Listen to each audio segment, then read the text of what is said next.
Cluster bots, while they tend to be quite fun and innovative, rarely are very successful, and nothing proves this even more than the fact that one of, if not the most successful cluster bot of all time, is Shane Howard and Brian Fountain's Gemini. Gemini came around at a time when the pneumatic flipper was the king of the weapon type. Most machines during the 4th series of Robot Wars were trying to play catch up to Chaos 2, and Gemini were no different. But what made it stand out was the fact that there was 2 of them? To most viewers back in 2000, this was unheard of, but when they split apart in their first fight against Tornado and Caterpillar, it wasn't a fluke, and its performance in that fight showed that it wasn't just a silly gimmick. Compounded further by one of the most dominant performances in the whole series, throwing the creature 360 degrees in the air before attempting and succeeding an UTE on said machine, a close but ultimately one-sided fight against Tornado, and a lackluster extreme in Series 5 showing meant that the heady heights of Series 4 were the furthest the machine would get. Despite that, being only the second competitor to UTE another robot, and the first robot that wasn't Chaos 2, is no mean feat, and its memorability meant that it bagged itself a mini-bot toy too. One which you couldn't separate, which kind of defeats the point, but, you know, children and their tendency to swallow things. But I digress. While clusterbots have seen much more success in lower weight classes, it will be a very long time before we see the same success in a heavyweight context. Until then, we have Gemini to look back on. When Series 7 of Robot Wars fizzled onto the screens of all 10 viewers of the relatively new TV channel 5, what most viewers would find out quite quickly was that the flipper had become the weapon of choice throughout the series. Before this robot's heat, all the heat winners were pneumatic flippers, all with varying levels of quality. So with that knowledge, it would be hard to not think that the next flipper bot to win a heat would have to do quite a lot to be any different or unique compared to other flippers. But somehow, that's what Gravity managed to do in its only series of UK Robot Wars. Gravity started life as a Dutch entrant built by WJ Dijkstra and left an almost invisible mark on those who saw it in the second series of Dutch Robot Wars. Come Series 7, and the robot, with the added roster of Alex Rushin and Jeroen van Leeuwenhoek, made an almost instantaneous impact, leaving Hydra, a decent robot in its own right, collecting more air miles than Mark Webber in 1999, and leaving a camera in absolute ruins. We've had powerful flippers before, Wheelie Big Cheese being the best example, but the much more compact frame that Gravity was built in made the power that it had much more impactful and much more impressive. Clinical victories against the likes of 13 Black, Lightning, and probably its most memorable victory in Damn Tonkia, flipping it out of the arena in less than 7 seconds, solidified its legacy in only a mere 4 fights. This also included a 10 out of 10 performance in that series House Robot Rebellion, in which it flipped a 375kg growler like it was nothing, and disposed of Cassius Chrome not soon after. Its eventual defeat in the UK Championships to then reigning champions Tornado stopped it from having a larger legacy, but in such a short period, Gravity showed the greater UK robot combat scene that the flipper could evolve into a genuinely effective weapon again. You could make a similar argument against Gravity like I had done with Iron Ore earlier on, but Gravity was the first of its kind. Undoubtedly the most influential flipper in Robot Wars since the legendary Chaos 2. Iron Ore as a robot means a lot of things for a lot of different fans. For some, it represents their first experience with the larger world of robot combat and the beautiful things the sport had to offer. And for others, it represents the reason why the UK live scene is often mocked and ridiculed, usually by fans across the pond. But whatever you think of Iron Ore and what you think it represents, it would be a disservice to robot combat fans everywhere to say that it doesn't deserve to be mentioned as one of the greatest robots of all time. The original Iron Ore, built for Series 4 by Gilbert and Robert Grimm, had absolutely nothing that would make the latter incarnations so striking, or so successful. For that, we'd need to go to Extreme and Series 5, where they would enter with Axor. Axor, like the name suggested, had an axe for their weapon, but it would also sport a flipper. It wasn't very effective, and its short run in both series was ended by a Wheelie Big Cheese launch out of the arena, but when it came back as Iron Ore 2, it was immediately thrown out of the arena by Chaos 2. That's why he's the GOAT! The GOAT! It wasn't until it came back as Iron Ore 2.1 that it started to get a decent run of form. Keeping with the axe and flipper combination, it breezed through the first round and got a shock win against Series 5 finalist Bigger Brother by throwing them out of the arena. But its run was unceremoniously ended by a near unbeatable Typhoon 2. Not bad, but it wouldn't come close to the levels of success that they would ultimately have in the future. With the cancellation of Robot Wars in 2004, Iron Ore and others like it had to try and fill in the gaping hole that was created with the show's demise. Iron Ore 3's inception was the first of the robot's lineage to incorporate a design style that would become quite popular in the UK robot combat scene, the Brit Flipper. While the term tends to describe any flipper that's made in the UK, it's often used to describe a very specific shape, also derogatorily called cheese wedges. Iron Ore 3 was one of the first of a crop of live-scene cheese wedges that would define and shape an entire generation of robot combat fans in the UK, and it shouldn't surprise any of us, because it was also successful in that design too. As the incarnations went through the years, Iron Ore would continue to be a contender in its field, winning events in 2006, 2007, 2008, 2010, 2013, 2017, and 2019 with a total of 9 different variations of the Iron Ore name, spanning nearly 20 years. A very disappointing Iron Ore 5 performance in Series 10 of Robot Wars due to its flipper not really working doesn't really tell the full story. Whether you love or hate this robot, it has a legacy that cannot be disputed, and I don't doubt for a second that it is remembered very fondly by those who grew up going to Roaming Robots, Robots Live, the Robot Wars live shows, or Extreme Robots events over the years. Iron Ore's place in robot combat history is richly deserved for that very reason, even if Zasa hates it. The UK robot combat scene in the turn of the new millennium was the first stage of the pneumatic flipper. Spearheaded by Chaos 2's emphatic title-winning Series 3, a good chunk of the competition were no doubt inspired to one-up George Francis's machine. One of these builders, Roger Plant, who had been defeated by said robot in that series' heat final, thought to himself, what if I just made the pneumatic flipper ridiculous? In steps Wheelie Big Cheese. Built as the sequel to Series 3's The Big Cheese, Wheelie Big Cheese existed as the endgame for pneumatic flippers in the UK for that era.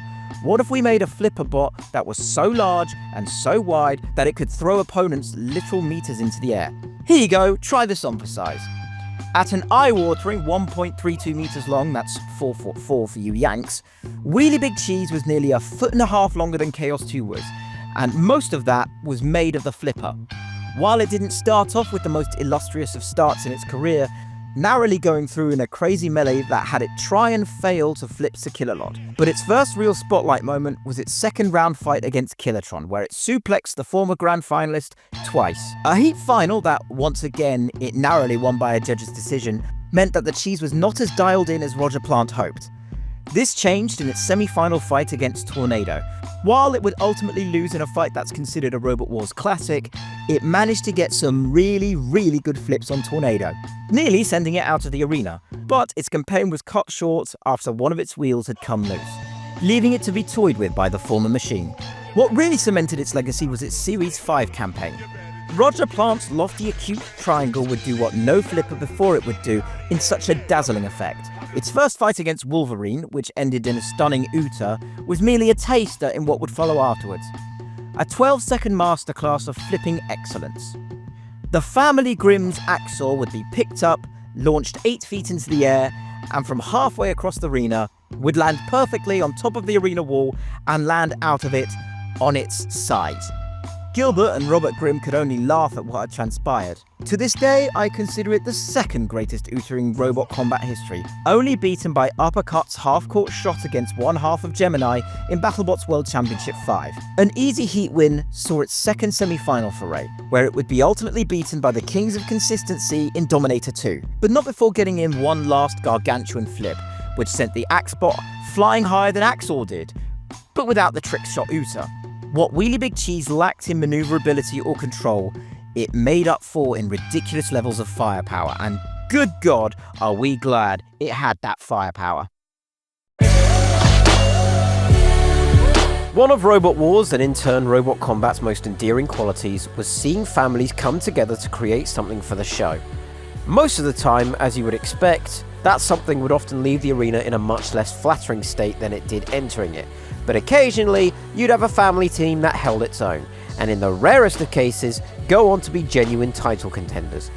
One of the best of that crop were the Watts family, and their most successful robot, Bigger Brother. The Watts family's first outing on Robot Wars came in Series 3 when they entered with the aptly titled Big Brother, which introduced us to the soft-spoken Ian Watts and his absolutely adorable son Joe. The robot was pretty good too, beating the likes of Grim Reaper, Sir Chromalot, and famously being given the win in the Heat final by Ultor due to them deciding that the judge's decision was wrong. They couldn't make it to the semi-finals and they wanted something nice for telly.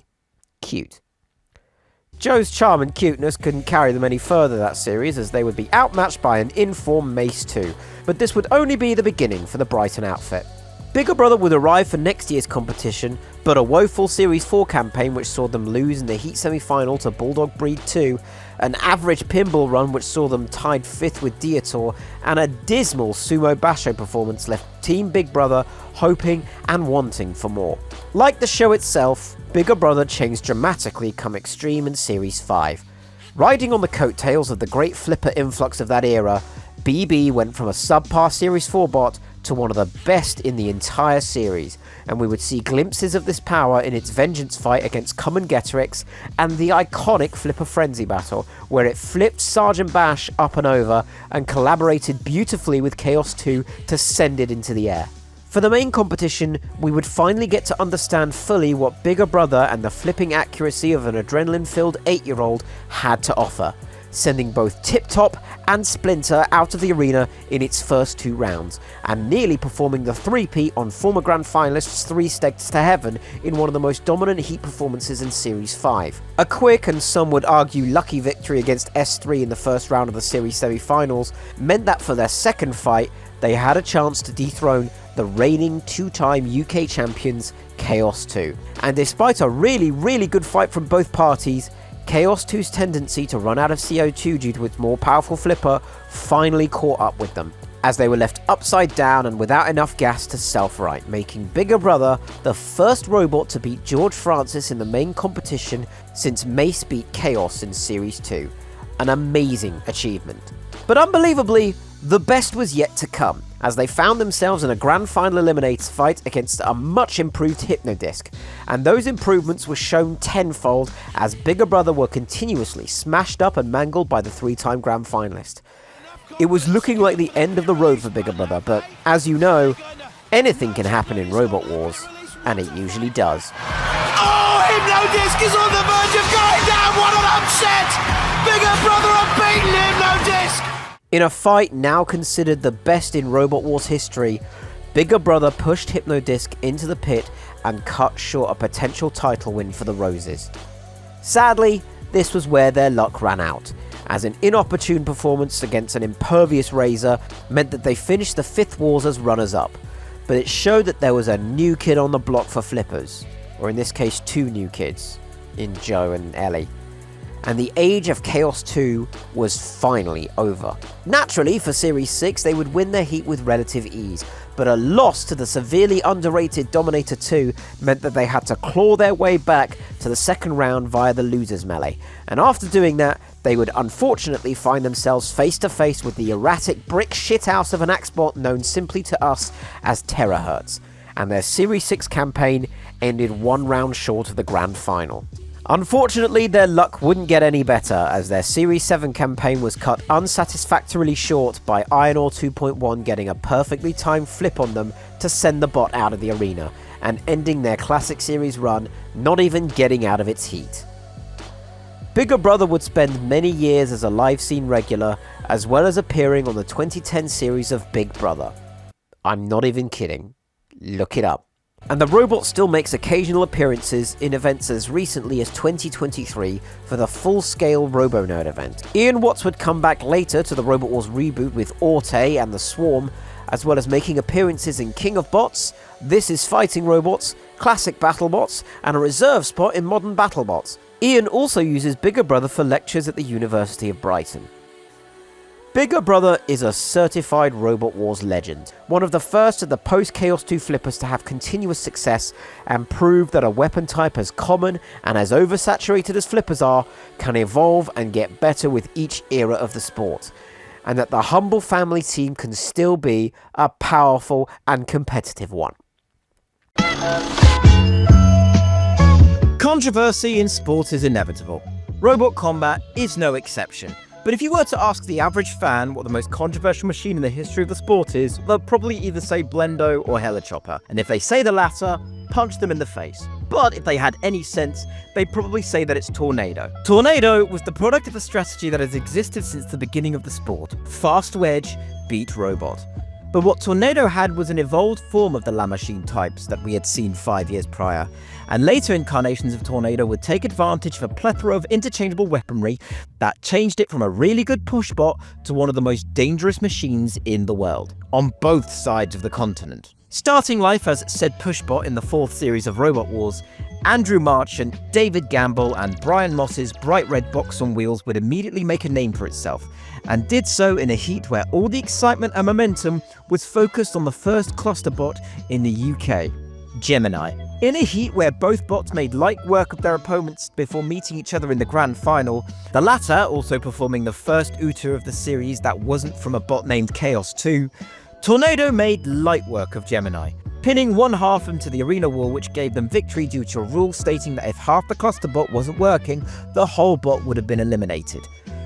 A fantastic performance against another hype beast in Wheelie Big Cheese set up a second semi-final round against the reigning champions Chaos 2, which, according to George Francis himself, had to be redone twice.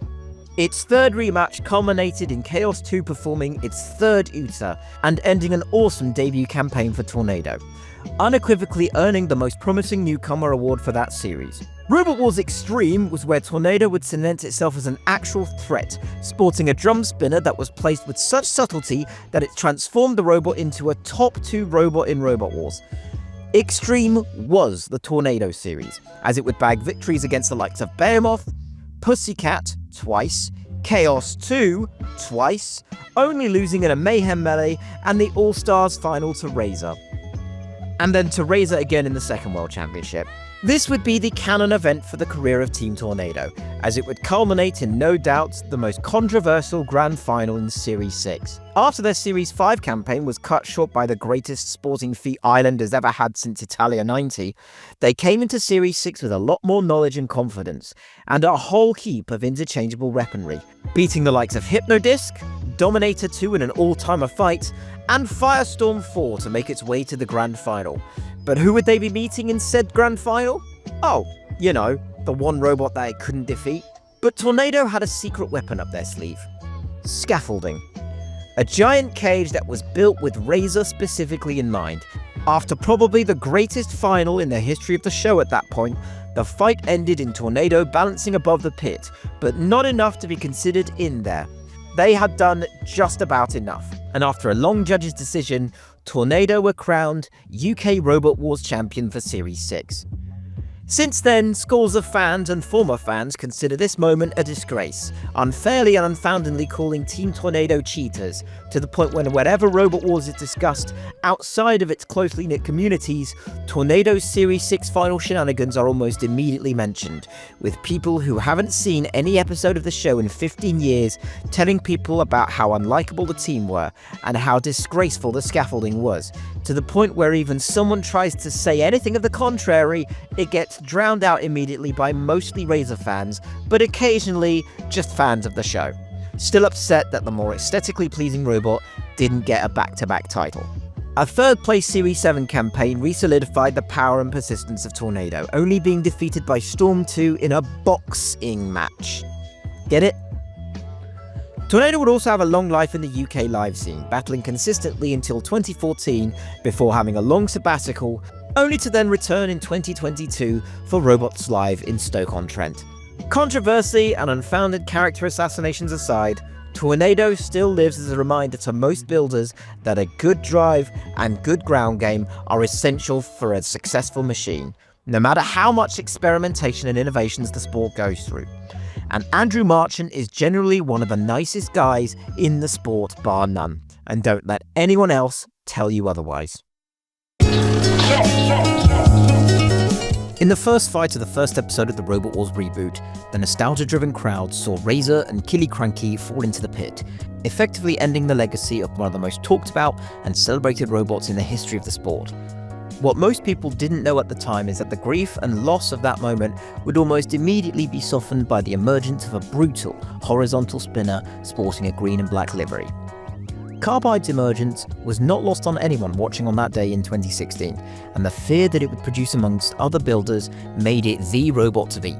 Carbide was built by Dave Moulds, winner of the 2006 FRA Championships with Turbulence, and who also had success with a featherweight version of Hypno Disc called 360, and Sam Smith, who was responsible for the moderately successful Tiberius line of robots.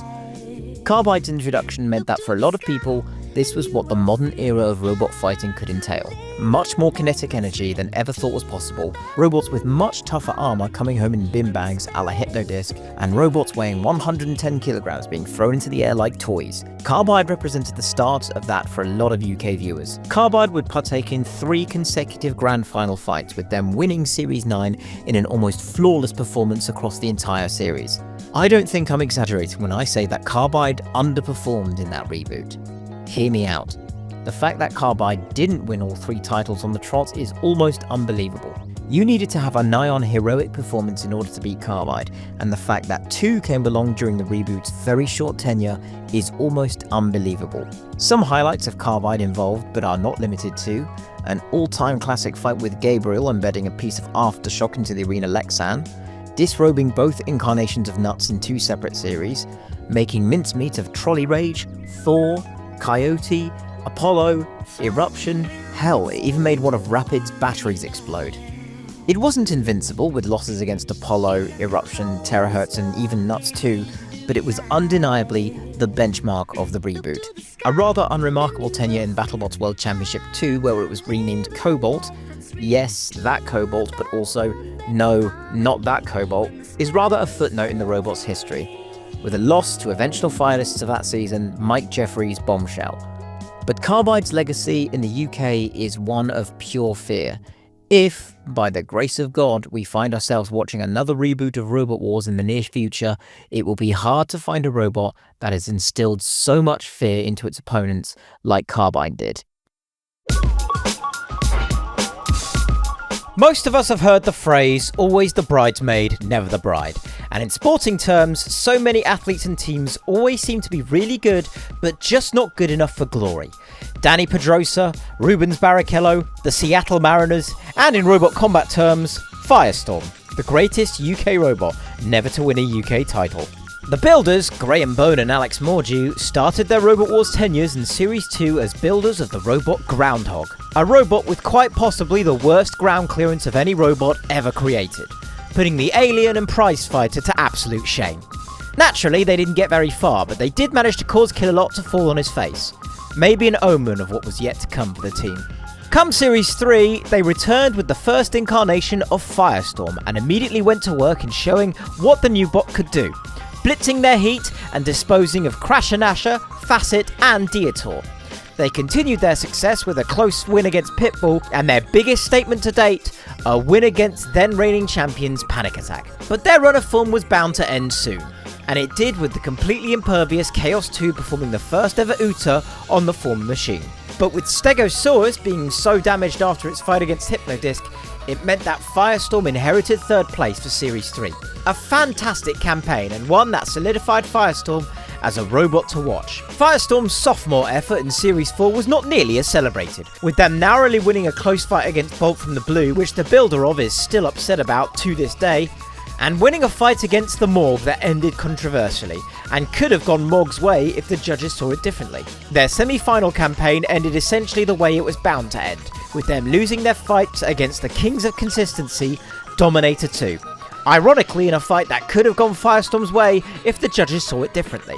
Come Extreme in Series 5, Firestorm's 3rd incarnation changed the robot from a good robot with varying results to one of the best in the entire field, and Graham Bone and Alex Mordew gaining a new member, Hazel Heslop, starting their Extreme campaign with an all-star semi-final appearance which ended in a defeat to Razer, no shame there, but a shocking elimination in the first round of the 2nd World Championship where an underrated Drillzilla came up the victors meant that they ended up short of expectation.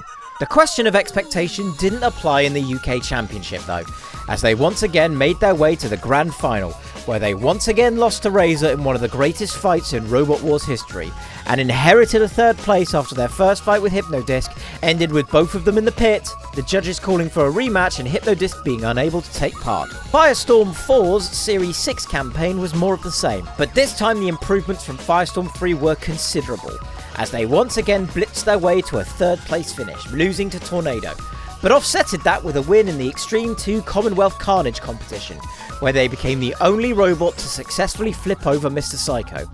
And no, I'm not including that time it rolled over by itself. That's not a flip.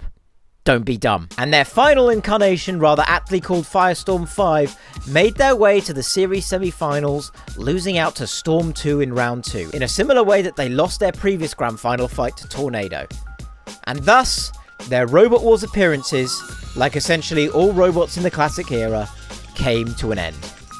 The next incarnation of Firestorm, Firestorm 6, was supposed to enter the 2004 FRA UK Championships, but due to the cancellation of the event, we never got to see what this version of Firestorm was going to look like. Firestorm would make occasional appearances in live scene events shortly after the cancellation of Robot Wars, but would not be seen for nearly 2 decades afterwards until their appearance in Extreme Robots Newcastle in 2024, where the robot, with Graham and Hazel, now Hazel Bone, attending, sat as a static display. In 2026, Firestorm would move under its power for the first time in over 20 years as it gave its first demo display at this year's Extreme Robots tour.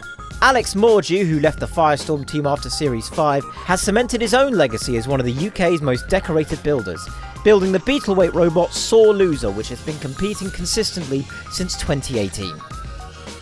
Firestorm may not have had any main competition silverware, but its level of consistency, and being the last of the great front hinge flippers, gives it a very comfortable spot in the list of the greatest robots of all time.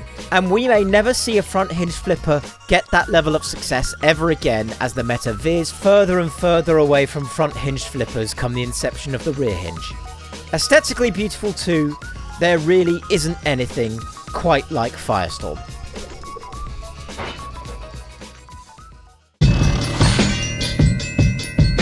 There are points in sports where you can draw the line between one era and the next. When Michael Schumacher retired and Lewis Hamilton made his F1 debut in 2007, when Manchester City were bought out by Sheikh Mansour in 2008, and when Hypno Disc dismantled Robogeddon in Series 3 of Robot Wars. Hypno Disc, the brainchild of Dave and Derek Rose's, at the time 3-year-old son, is quite possibly the most memorable competitor in the history of Robot Wars, arguably even more than Razer, and definitely more so than Chaos 2. In fact, over 3 years ago, I ran a poll on Twitter on who was people's favourite robot out of Hypno Disc, Razer and Chaos 2, and Hypno Disc won convincingly. Even if your memories of the TV show are limited to staring at a CRT television with no regard of the world around you, chances are you remember Hypno Disc. For its time, it was one of the most destructive robots in the world, and yet it had never won a UK title. So why is it so well regarded despite that? Up until Hypno Disc's debut, there hadn't been a weapon as destructive as this in the UK. The closest, although it isn't even a competition, was probably Spin Doctor taking out Matilda's tusks in the Series 2 trials. So, imagine yourself as being a child watching this weird-looking hypnotic bot go up against this green blob made by a nervous-looking teenager and experience what many experienced that fateful evening. Nobody in the UK had seen such destructive power in this competition before, and they wouldn't see that type of destruction again until about 15 minutes later when Hypno Disc did the same to Stealth, resulting in this amazing photo after the fight. Although it didn't have the same level of destruction throughout the whole series, struggling against Berserk 2 and then having a ding-dong battle with 101, which they won in an incredibly close judge's decision, and ultimately falling to Chaos 2's near-perfect run at the very end, I'd be lying if I didn't say that Hypno Disc's first campaign left an indelible mark on all that watched it back in 2000. Come Series 4, some well-needed changes were made to make the robot more powerful. A new frame, a faster disc, and importantly, a self-writing arm. Did it pay off? Well, I'll give you the rundown. The Predator, Spaghettified, VMAX, Wheezing, Razorblade, Derobed. The semi-finals were even more of a massacre, as it ended up doing to Splinter that no robot had ever managed to do to anyone. Here's a hot take. This is, without a shadow of a doubt, the most memorable fight in the history of Robot Wars. Let me elaborate. It's not the best, but it is the most memorable. Point blank, period. If you haven't seen this fight in any capacity, you're lying. But just in case you're not, here's a quick show reel. Sadly, its sophomore campaign would be halted by a shock defeat to Pussycat, and that's really what stopped Hypno Disc from ever getting a title. Shock defeats. Case in point, its fight against Bigger Brother, arguably the greatest fight in the history of Robot Wars, in the Series 5 Grand Final. And a cut short Series 6 campaign meant that Hypno Disc never made it past the first round of the Series semi-finals. And its last two televised fights were losses in the first round of the All-Stars and the Challenge Belt. But that doesn't really matter. Hypno Disc captured the hearts and minds of anyone who loved to see unapologetic destruction. Hypno Disc was the UK public's first foray in what a spinning weapon was really capable of. And while others have created weapons more destructive and with more kinetic energy than ever before, you don't forget your first time. Sometimes it can be hard to pinpoint exactly where a specific weapon type comes from. However, most rear hinge flippers, especially those built in the UK, can trace their lineage all the way back to when Chaos 2 made its debut in Series 3 of Robot Wars. By 1999, the TV show was going through a transitional period. Gone were the gauntlet and trials, and in its place, a straight knockout competition. Much like Hypno Disc's debut, the moment Chaos 2 appeared on our television screens, it was almost hard to fathom what was going on. The most impressive robot viewers had seen up to that point in Series 3 was probably Mace 2 in Heat A. Nobody had seen a flipper that powerful before, not even in the US. The brainchild of George Francis, Chaos 2 was the third robot to be built by the Ipswich native. After a grand final appearance with Robot the Bruce, and an underwhelming sophomore campaign with Chaos, it seems the third time really was the charm. Chaos 2's Series 3 campaign can only be described as clinical.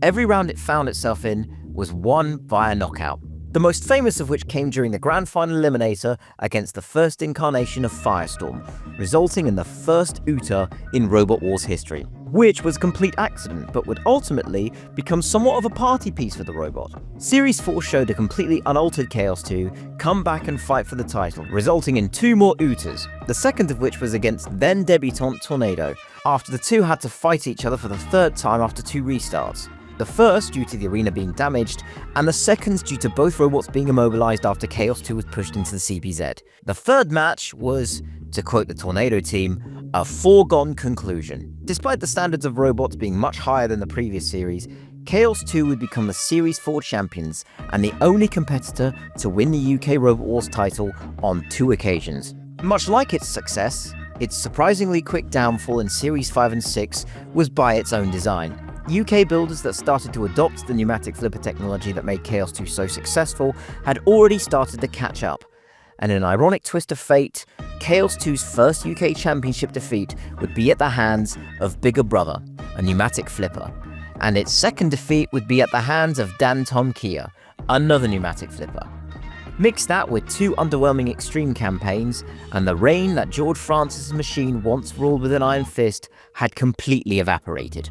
Chaos 2 would continue to appear in live events across the UK until its final public appearance in the Colchester Robot Rumble in 2007. Chaos 2's zeitgeist didn't last very long, but despite that, the blueprint that flipper had created has fingerprints on every corner of UK robot combat, especially during the peak of the UK live scene, where spinning weapons would be banned for an indefinite period. Most of the flipper bots, with maybe a few exceptions, exist in part because of Chaos 2. While Cassius and Royksopp can take credit for being the first effective flippers in the UK, Chaos 2 is the reason why rear-hinged flippers are infinitely more common than front-hinged flippers. It is incredibly rare that a robot ends up being so good and so far above the competition that everyone has to stop what they're doing and take notes. Chaos 2 was one of those robots, and that's why I think it's the greatest flipper of all time. Every sport that has ever existed has what they call a GOAT, standing for greatest of all time. Lewis Hamilton, Tiger Woods, Shohei Ohtani, or if you're a piece of shit Yankees fan, Derek Jeter. But in UK robot combat, the GOAT conversation is probably the shortest and easiest conversation you'll ever have, because it's none other than the beautiful, mercurial, and downright deadly Razer, built by Ian Lewis and Simon Scott. Razer's legacy in UK robot combat started in 1998 during the second series of Robot Wars, where they immediately made a name for themselves for their 9-ton crushing beak that looked like it was an alien spaceship. A beautifully built machine that crunched up the armor of any bot unlucky enough to find themselves under their beak. But as quickly as they made an impression on audiences, they were gone.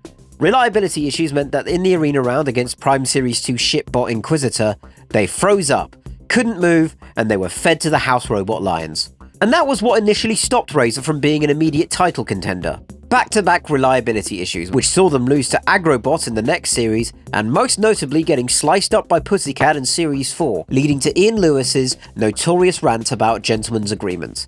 But even during those early exits in the main competition, Razer showed that when it worked, it was better than any other bot. And I really do mean any other bot.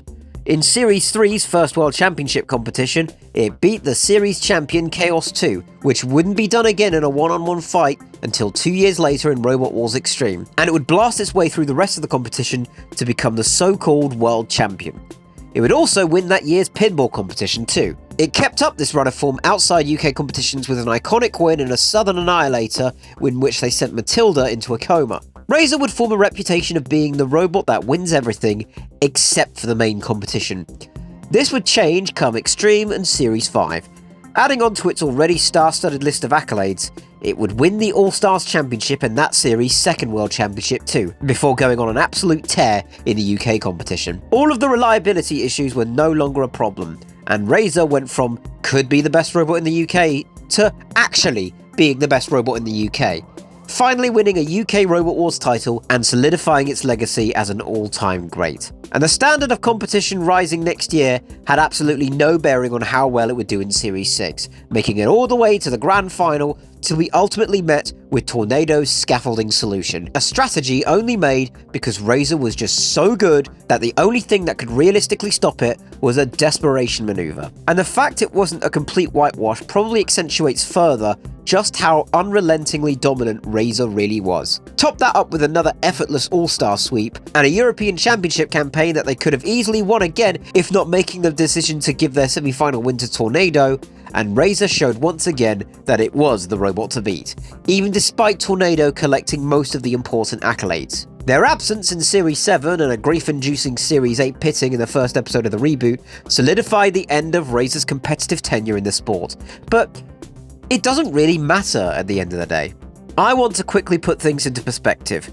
What makes Razer the UK GOAT doesn't just include its unmatched 41-8 fight record, it is partly due to the fact that it was the best in its field using a weapon type that wasn't the established meta at the time. While Chaos 2 and Hypno Disc would respectively inspire hundreds of machines that would ultimately become better versions of the two, every robot that has been given the label of a Razer clone was nowhere near as good as Razer was, and the only exception to that rule would be BattleBots and KOB's Spectre/Quantum, which would come 2 decades after Razer's debut. It's one thing being the best robot in your country, it's another thing being the best in your country with an uncommon weapon type. And especially if the only robot that has come even close to being a spiritual successor to you wouldn't be built until an entire generation later. You don't have to like Razer, you don't have to find all of its fights entertaining, but you can't deny, under any circumstances, that it is the greatest UK robot of all time. And even after all these years, no machine has ever come close.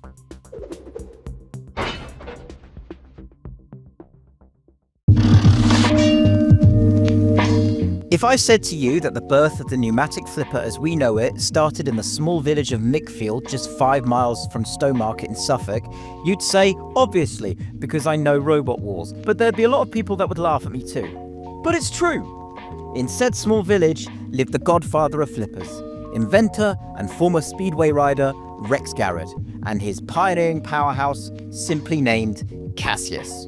Rex Garrett's time in Robot Wars started with his first flipper bot, Recyclops, and made it all the way to the grand final, but what Rex is so well known and so well endeared for now would be the poster child for the second series of Robot Wars. Rex was the originator in a lot of things regarding Robot Wars, and the sport as a whole. He was the first to really take on the house robots for fun, something that we would see more regularly as the show evolved from series to series, and was the first in the UK series to actually use a self-righting mechanism. And let's be honest there hasn't been many many bots that could self-write as stylishly as Cassius could.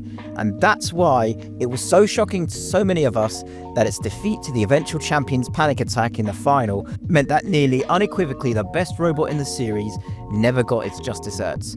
But Rex ultimately didn't care. It didn't matter to him that he lost in the first round, or lost in the final. His desire to get kids into robotics and into trying things out like Robot Wars was much more important to him. Sadly, his time at Robot Wars was short-lived after a string of safety incidents during Series 3 meant that in its second round fight against Pussycat, it threw the fight by driving into the pit backwards as a form of protest. While Cassius and Cassius 2's time in Robot Wars was short, it didn't mean that it was the end of Cassius as an entity. Rex Garrett would have a stint in the UK live scene where Cassius 3, the only rear-hinged flipper of the incarnations, would make appearances in events until its final event in Colchester in 2007. But none have the same legacy as the first Cassius.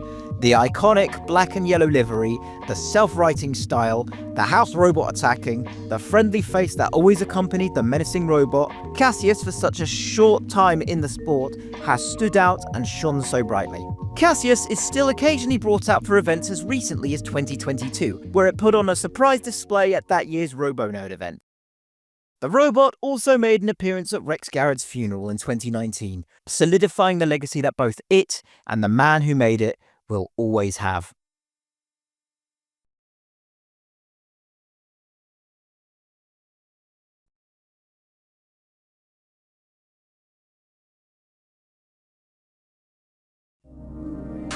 Robot use. Prepare yourselves.